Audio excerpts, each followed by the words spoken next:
How to use eBay Authenticity Guarantee. Well, eBay's Authenticity Guarantee is a service designed to verify the legitimacy of high-value items such as sneakers, handbags, watches, jewelry, and trading cards by having them inspected by independent experts. Now, eligible items feature a blue authenticity guarantee checkmark on the listing. So you want to look for a badge. Search for the items with the blue authenticity guarantee. So open up eBay, and if you're going to purchase an item, if you're searching for a particular item, right? And what I want to do is when I'm looking for the product, I want to look for a product with blue badge on it that verifies its authenticity.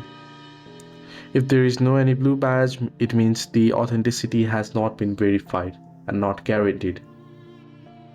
So you can select see authorized seller within the filters, select authorized sellers and search for it, and then you'll be able to see these authorized sellers. You can see the blue tick within the authorized seller's name. So this is the logo that I was talking about, the blue tick here. So this item right here is guaranteed. So this is authenticity guaranteed for this product, so you can purchase it without any doubt. So you want to look for this particular blue check mark that you'll find within the seller's name. So you can see Adidas authorized seller here, Saucony authorized seller. So this way you'll be able to filter it using the authentic sellers option within the filters. Hope this video was helpful. To like and subscribe.